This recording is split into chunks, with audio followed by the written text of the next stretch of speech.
Hello. Welcome. I'm not supposed to say that. Hello.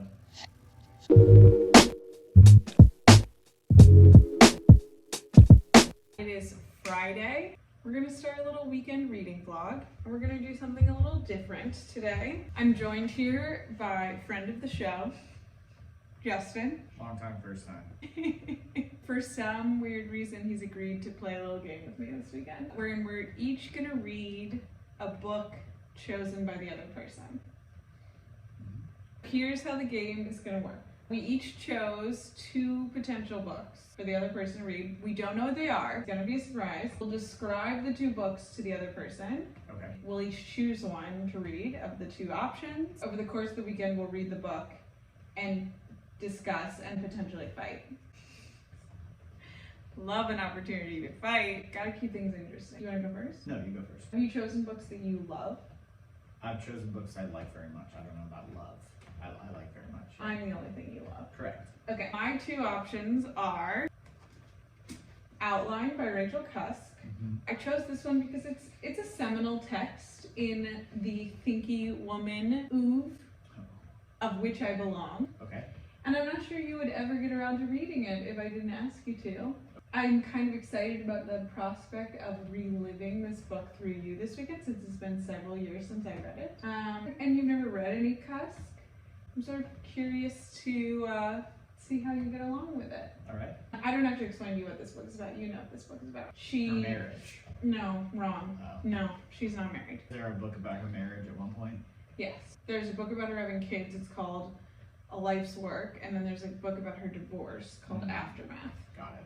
This one has an unnamed female narrator. She's traveling to Greece. You only really learn about the people with whom she interacts. You get conversations. You don't learn anything specifically about her. She exists in an That's outline. the outline. Got it. Understood. Okay. The other option is The Vegetarian by Han Kang. Have you ever heard of this book? I don't think so. This book is translated from Korean. Okay. Our protagonist is a woman. She starts having nightmares, chooses to go vegetarian, and the people who narrate the book are the people around her who think that she's sort of going crazy by choosing vegetarianism. Is this trying to make a point or something? Are you trying to... I love this book Okay. very much. I chose this one because of the books that I really love. This one is a little more sci-fi-y almost. I see. Playing towards me. Playing towards you. I gave you the seminal Thinky Woman text. Yeah. And something that is definitely a Thinky Woman text, but might appeal more to you. I'll do that one. Wow! I bestow upon you. Great. Are you excited? Yeah. Sure. Yeah.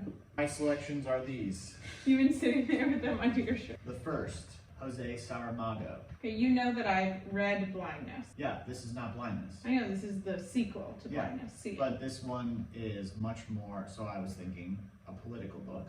Oh. It is about an election is held in a city. People show up at the polls, but no ballots are cast, or no names are written in. It's taken as a terrorist incident that people have gone out and voted, but they have not chosen someone.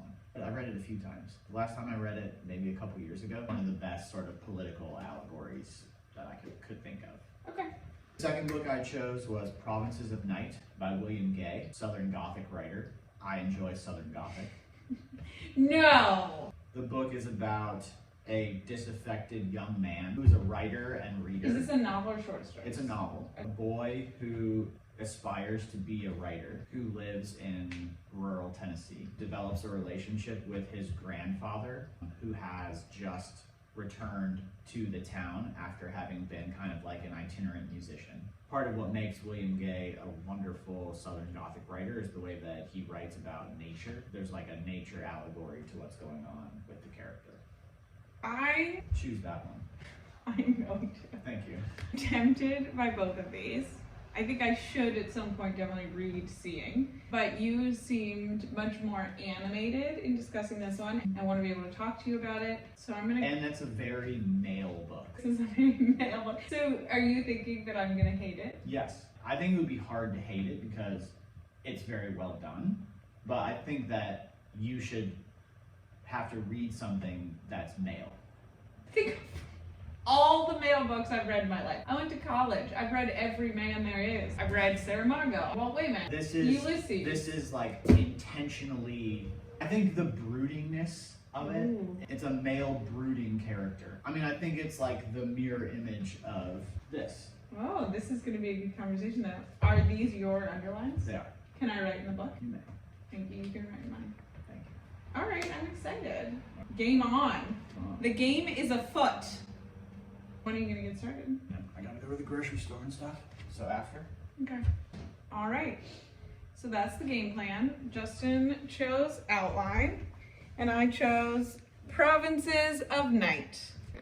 Provinces of Night by William Gay. So there we go. This is sort of sacrilege because I have an outrageous TBR pile that I'm just going to completely ignore in order to read this, but there you go. I'm gonna get started on this. It is Friday, it's right around lunchtime. My plans for the weekend include being a homebody. We traveled a lot the past few weeks. So I'm gonna do all the home things, lots of cooking and baking and yard work, and we'll go for a hike tomorrow up into Massachusetts for a good hike and a farmer's market. I'll check back in a little bit once I've started this. Hello, I'm in the kitchen looking at bread recipes.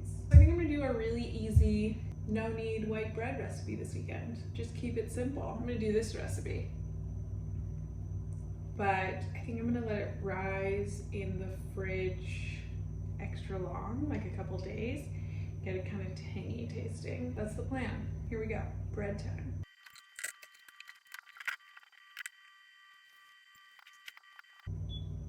All right, so this recipe is very simple and just says combine all the ingredients at the same time, which is totally fine if you're confident that your yeast is alive and well. My yeast has been sitting in my baking drawer for a while because I haven't baked much during the hot summer months. So I'm gonna put it in here, measure out exactly how much water, just a little bit, and subtract that from the amount that I will then, you get it? And maybe a sprinkle of sugar to feed the yeast. I'm gonna let it sit for a little bit. And if it gets nice and foamy, then I know my yeast is good to go, and I'll add all my flour. I don't want to add my flour at the same time and not know if it's going to work and then waste all that flour.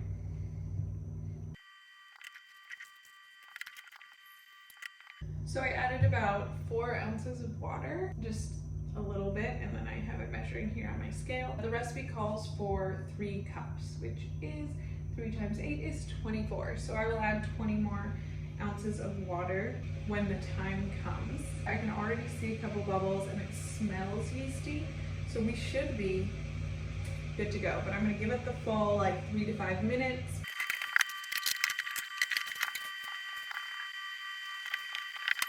All right, we're in business. Super foamy. Can you see? Not really. Cool, lots of bubbles on top. We're good to go.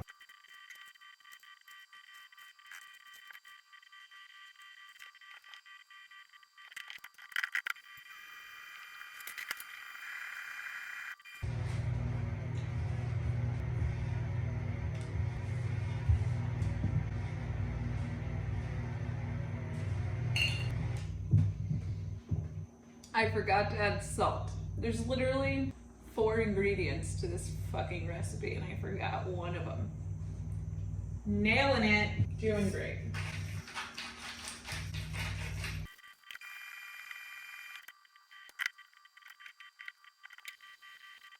All right, that's it. We're gonna call that good enough. Was that perfect? No. Is there probably just one place with salt in the middle? Yes. I'm gonna put it in the oven to rise for a couple hours, and then in the fridge to rise overnight. That's it. That's all I got for you. Pray for me that that works out. How embarrassing is it gonna be if my bread doesn't rise?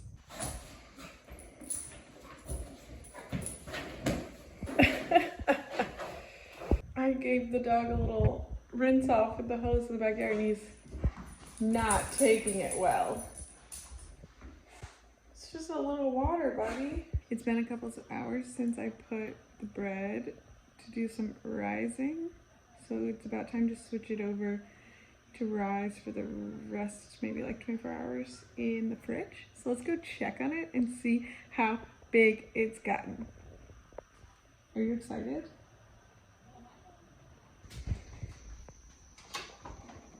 Oh, it's a big boy.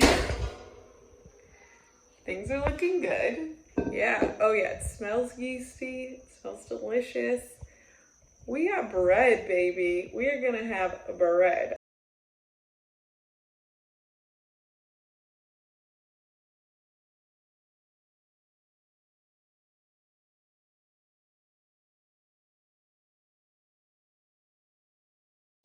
Good morning. It is Saturday. We're on our way to a hike.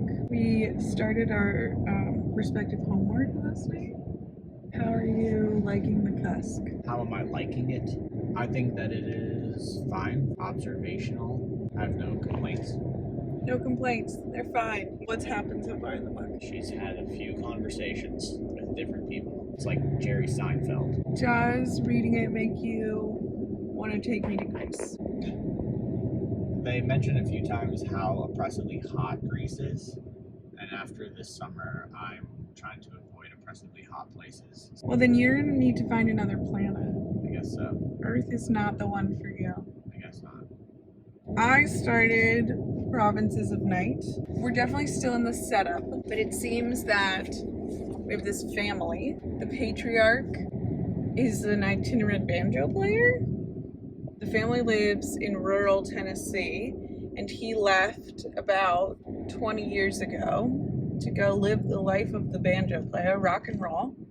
He's about to re-emerge. He sent a letter and said, I'm coming back. And he has 3 grown sons. One of them has a son. That's what we got so far. The writing style, I'm adjusting to. You're right, there's beautiful descriptions of the land. The sentences are very long.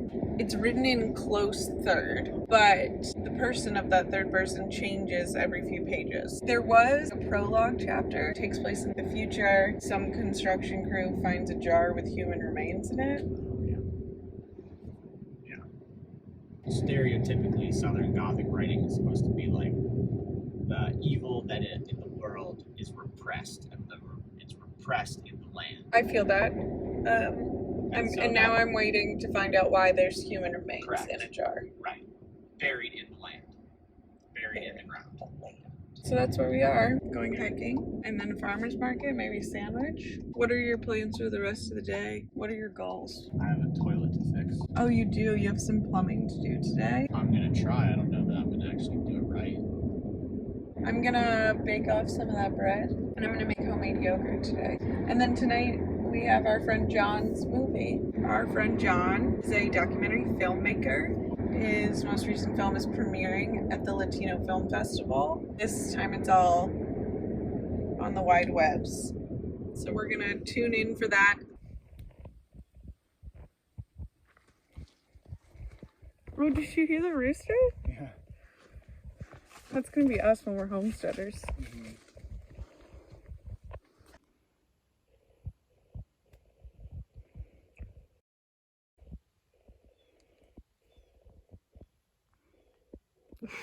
Nerd. Some bugs? I love you. Let's keep going.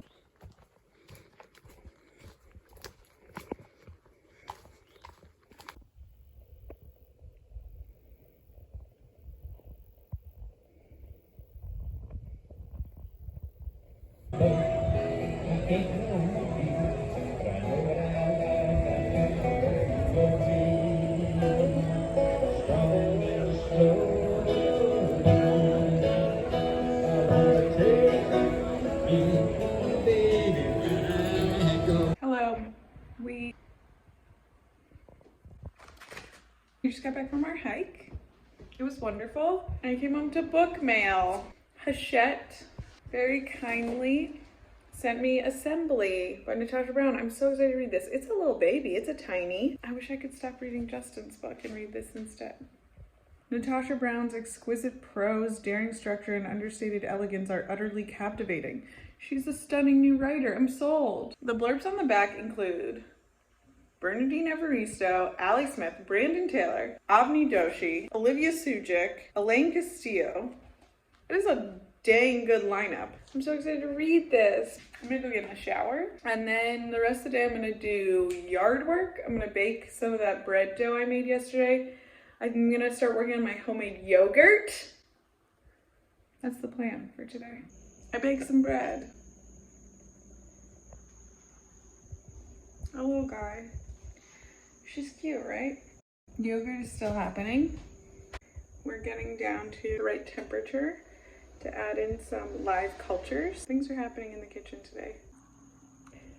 It is Saturday evening. We are up in the computer room. We've got it all queued up to watch our friend's documentary. It's called No Soy Oscar. I'll put some info downstairs. Justin's downstairs making snacks. And after this, I'm definitely going to bed at like 7 o'clock.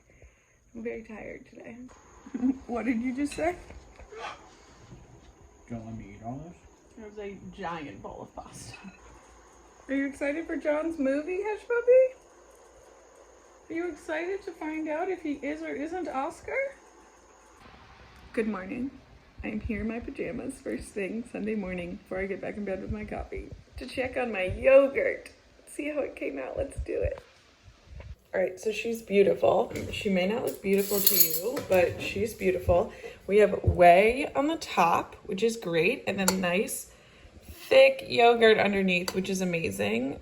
Yay. Okay. Game plan. I'm gonna whisk the whey back into the yogurt for now to help build a stronger culture. I'm gonna put in the fridge for another day or two, and then I'll strain the whey off so to make it thick like Greek yogurt, and then we'll be ready to eat. Are you excited about the yogurts? Justin, I have an important question for you. I just read 30 pages about somebody using construction site tools on a roof. Oh yeah, that's nice, right? Is it relevant to the story in any way? No. Oh my god. Well, I mean, sort of, yeah. There was a lot of description of how to make a roof. Yeah, William Gay was a roofer for a long time. He didn't publish his first story till he was 55 years old. He didn't try to publish until he got divorced. So the secret is divorce. The secret to what? Success and fulfillment and making all your dreams come true. Have you ever Googled William Gay? He looks rough. Like Divorceable. Less than fulfilled. Oh. How's Outline treating you? I'm about, I guess, a little less than halfway through. The thing that I find kind of annoying about Outline, I just read a long description of the apartment that she was staying in Athens. Pages and pages about this apartment. A long description, and then like the last sentence of the description is like, and it made me think about X. But that's the whole thing about Outline, is that you have such limited entryway into her mental... But, okay, fair. If that's the conceit of the book, fine, but I find it annoying. And the descriptions in this book or in other books are meant to be about the, like, build up to something and then eventually catharsis. Or the, Yeah, you're not going to get... No. There's no build up in Outline. No. Yeah, if you go in expecting some sort of, like, payout, but if you go in and the reason you're reading is to have the emotional experience in the present. I am emotionally connecting to this writing, not because something else is going to happen later in the book, but because it is beautifully written sentence by sentence. Yeah, I think that's sort of the thing about plot writing versus plot books are about what's going to happen, and books like I read that are plotless are about enjoying every sentence for its value as it's written, not because it's leading to something else. Fair, yeah. So I guess that I just don't derive any internal anything from a beautifully written sentence. Or like I can appreciate it, but it doesn't do much for me emotionally or mentally. What about Knausgaard? In the Knausgaard case, minute description provides such a dramatically new perspective on whatever it is that is being described. Oh, wow. I've never looked at a shoe that way. Right. I've never in my life thought about this. Just so you know, I'm going to edit this so you sound really stupid when you're criticizing Rachel Cusk. She's a better writer than I'll ever be. That's important to point out. I'm not knocking I appreciate the difficulty in what she's doing. I'm just saying that for me, the payoff isn't really coming. Well, you're only halfway through, so we'll check back when you finish the book, okay? Mm-hmm. I'm not complaining about the book. It's not hard to read. I'm not upset about reading it. Not hard to read. I'm so smart. That's not what I meant. I find it to be perfectly fine. You built this up to be like the text. What's your plan for today, this beautiful Sunday? Gym and yard work? I just checked on my yogurts. It worked. Hey, nice. Why is it not in the fridge? It is now, but it needed to be kept at exactly 100 degrees overnight to let the bacteria work. That's how all yogurt is made. Okay. I knew you were gonna do this. I knew you were gonna do this. What an asshole. How do you know it was at exactly 100 degrees? I checked it 47,000 times with the thermometer. I just looked at it. It looks exactly like it's supposed to look. It's gonna be in the fridge for 24 hours now. Oh, okay, cool. So I'm not gonna die. Okay, thanks for doing yard work today. Yeah, awesome. I'm headed out to the farmer's market on my bicycle. Look at my cute lawn boy. Do you guys want to see the butternut squash I have growing in my garden before I go? I know you do.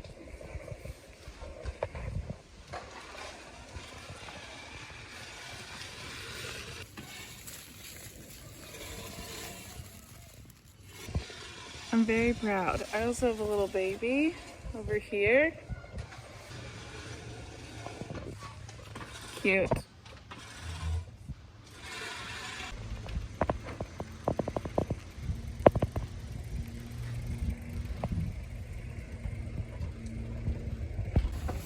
Fresh hot sauces, 3 different kinds. Our chef made them this week out of our peppers.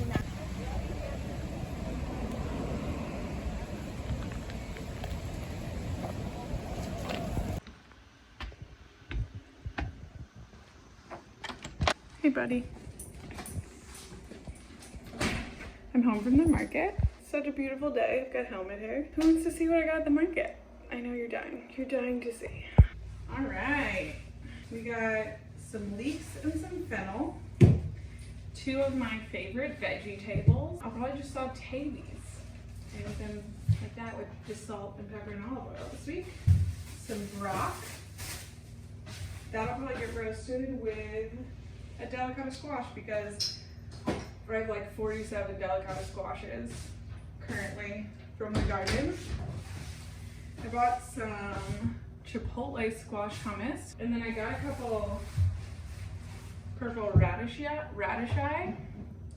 Originally I was thinking I would make kimchi or like kimchi style pickles out of these radishes, but they're probably gonna get even dipped in this hummus before I have the chance. Apples and peaches. I got McCowan apples, which are like the best local Connecticut type.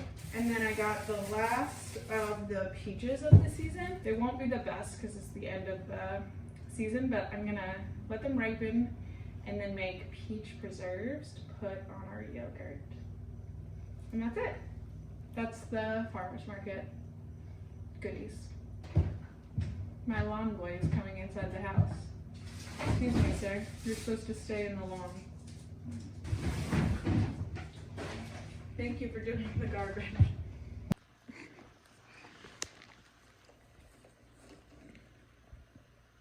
Just doing some reading.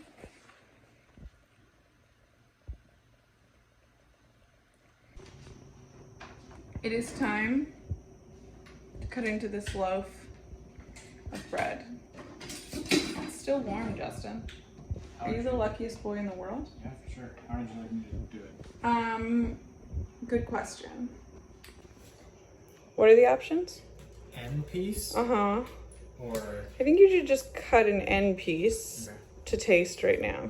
And we'll see what the texture's like. That's a good crunch. I like that sound.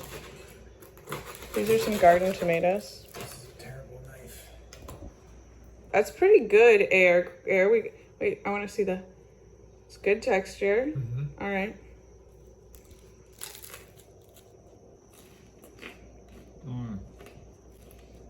Hello. It is Monday evening. Justin is in the kitchen behind me making dinner. So you're definitely gonna hear some sounds. Sorry. I was just doing a little reading of Provinces of Night by William Gay, the book Justin chose for me. Oh, hey, buddy. So I thought I would come update you. Here's the premise. We have this family of men. There are 3 generations. We have a grandfather, 3 sons, 1 grandson. It's the 50s. It's rural Tennessee. All of these men are on separate journeys. One in Alabama trying to deal with some money issues. We have the grandfather. He's in St. Louis, maybe, trying to get home to Tennessee. We have one of the sons in Tennessee. We have one of the sons in Detroit looking for his wife who's gone missing. Everyone is sort of on a quest. The perspective is constantly changing. Sometimes it's many pages of being with one person, and then sometimes it's just a couple paragraphs. There's definitely a sense that it's all building to some sort of reunion of all of these men back at the homestead in Tennessee. I would be shocked if that's not how this gets wrapped up. I'm about halfway through. You are never in the mind or perspective of women ever. We've had a couple female characters appear very briefly. No female perspectives in any way. Just pointing that out, just noting that, just a note. The last thing I'll say is that our main character family, their last name is Bloodworth, which is not subtle. The main themes here seem to be blood, what ties us together, families, genes, family ties. And then the other main theme seems to be worth, capital, and making money and struggling with making money and being creative about different ways to make money. That's what I got for you. So that's where I am. I'll check in later. I don't know where Justin is in outline, so we'll have to find that out when he's not busy making me dinner. Hello. It's me. It's the evening. I just finished my work day. I'm taking this guy. My buddy and I are on a little walk. I have 50 pages left in the William Gay book. And Justin is working late right now. And I'm gonna go home and pop a bottle of wine and have a glass and finish that book. And then make Justin pick up some sushi. So that's my evening plan. I wish you all wine and reading and sushi if you so please.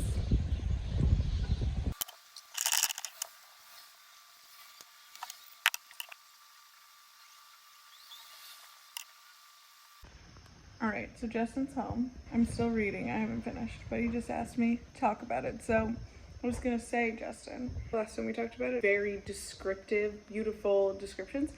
But what I noticed is that it's all very careful descriptions of really ugly things. Everyone in the book is poor and working really hard and chasing hogs through mud and working on old beat up cars. Nothing's new, nothing's shiny, nothing's beautiful. The landscape is dry, it's outrageously hot. And yet he works really hard to describe those things as if they were like a placid lake or a beautiful landscape, you know? I think that's really interesting, and I think that's very skillful. And it shows reverence for this way of life in Tennessee. Is also part of the Gothic element. I finished Provinces of Night. Good job. Proud of you. Who finished first, me or you? I did. Liar. No. It's true. You wasn't a finished race. first. It wasn't? No. Well, my book was longer, so. So you win, Rebecca. Congratulations. You win the race. Okay, thanks. We're gonna finish this dog walk and go home, and then we'll talk about the book.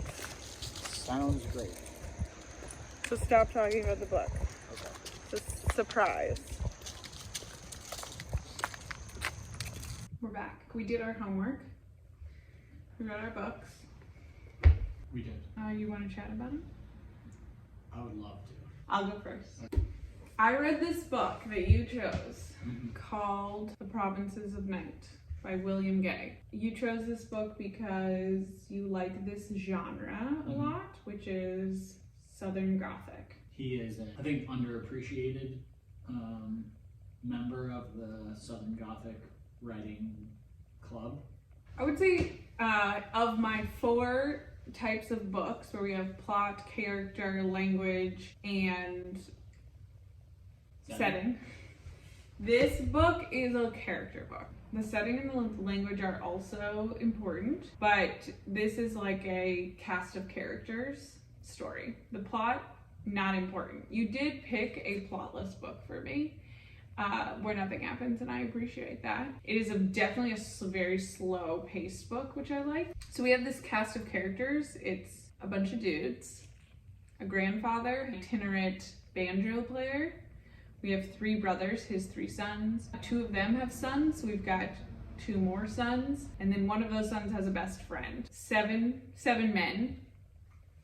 And chapters are just little episodic glances into their lives. Mostly, I would say every chapter, every little episode is about trying to get paid or trying to get booze or trying to meet up with a girl. Sure. So they're all quests or trying to get home. But each little episode is a quest of trying to do something with very little resources. All of our characters are uneducated, poor, rural Tennessee working folk. There is a little spat of drama at the end. Sex, murder, death, pregnancy, marriage, all wrapped up in the last 2 chapters. What I found interesting about this book is that it is very concerned with morality. It has a very strong moral of the story. It's not trying to be subtle. All the characters in that family line, their last name is Bloodworth. And the whole story is about you're judged and your character is judged on the way that you fulfill your familial obligations. If you walk out on your family, you're a bad guy.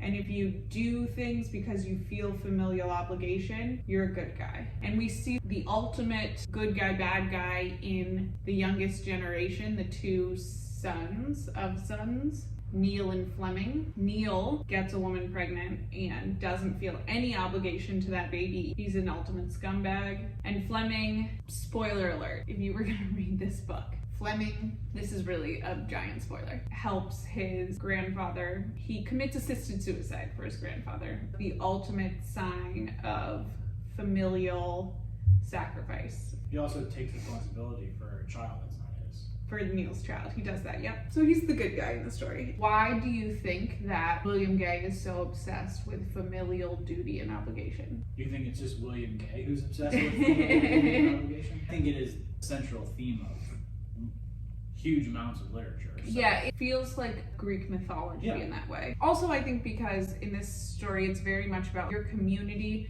helps you. They're always trying to make a few bucks to get by. Right. And it's always like, will you help me go dig up the whiskey? I can't do it alone. Will you help me go find this hog? It's not about getting rich. There's no expectation of No, getting that's rich true. or It's never or about moving beyond your station. It's never about hoarding wealth. It's always about getting just enough to have fun for one night. And honorably and honestly bearing the weight of the burden of making it day to day. There's no morality tied to wealth, No. and How so well- you can be a shithead poor person or a shithead rich person. It doesn't matter. How well you bear up under the adversity of life is the adversities of life which are inescapable and unavoidable. So the measure of the man is the ability to persist honorably despite all of the obstacles that life will inevitably throw in your face.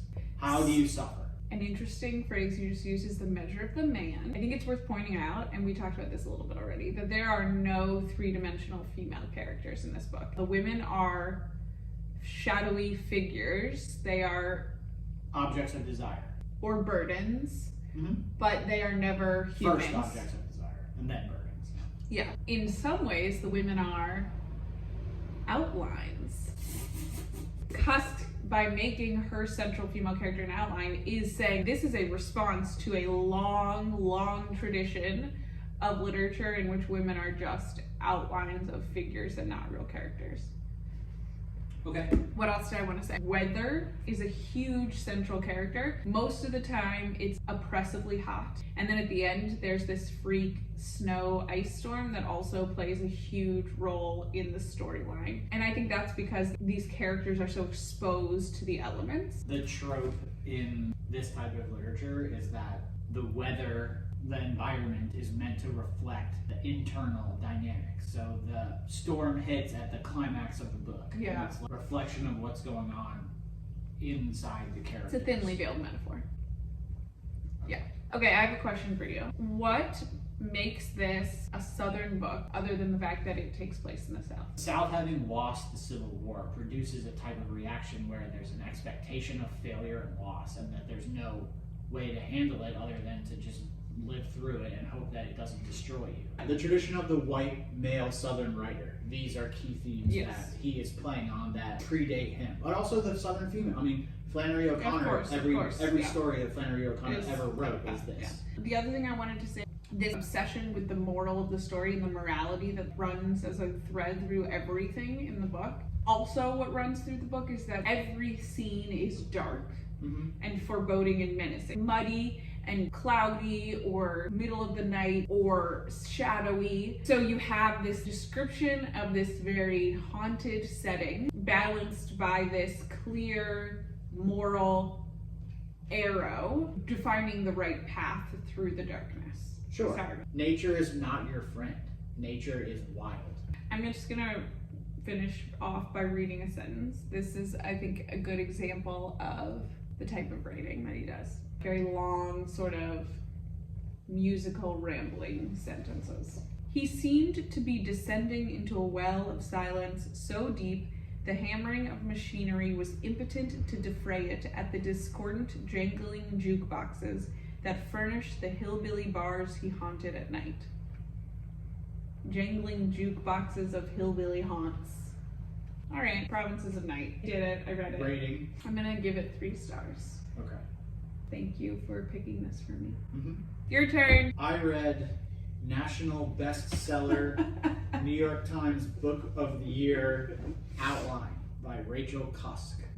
This is a book about a woman who has left her home and life in, I guess, London, and has flown to Athens to teach a writing course. Every chapter is basically her conversation with different people in different settings. The chapters are just dialogue.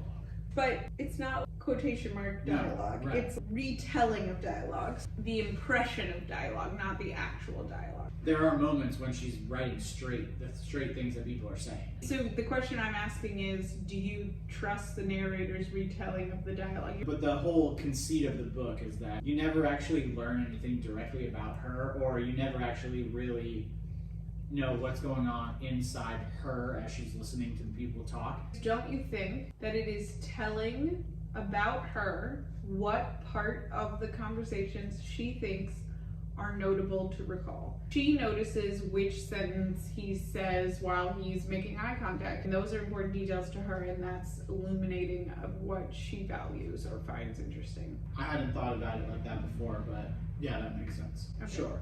Okay. So the outline is her. For somebody who says you don't like your metaphors to be explicit, she uses the phrase outline multiple times in the book. Okay, keep going. Come on, take the dog off your lap. Are you happy? Yeah, thank you. I guess my central takeaway is that I don't really understand like what's going on. Did you Like find I said, yourself? I felt like this is a smarter Jerry Seinfeld. Like just some observations about the world and like, The can is round. I was- The cup is I round. was Why do waiting- they call it Ovaltine? there's no tension at all. There are 2 chapters I can remember clearly. One where she's on a boat with this guy who she met on her flight. They go out in the water, and it's just 2 of them on a boat. And he makes a move. He tries to kiss her, and she doesn't reciprocate. The chapter closes with him flicking open a knife. And so that was one where I was like, oh, that's sinister. There's some tension there. Yeah, I think you're not supposed to read that as like, oh, this is plot development, or this is foreboding, this is foreshadowing of something bad happening, but more this is supposed to spark reminiscent feelings in you of times that you've said no to people and felt unsafe. I think that from my perspective, it was more, when have I been turned down for sex or something? And did it cause you to think about that? And like, when would my reaction have been one that could be interpreted by the other person as sinister? Yeah. So sure. So in that chapter had the So, desired effect. I think that is the desired effect. I think, or at least for me, when I read, I like to not be thinking what's happening next in the book, but how does this cast actions of my own life in a new light that create shades of meaning in the world that we live in. Do you think that you're struggling to assign meaning is because there was no meaning there, or because there was meaning there, it was just too opaque? I think that for me, it was too light a touch.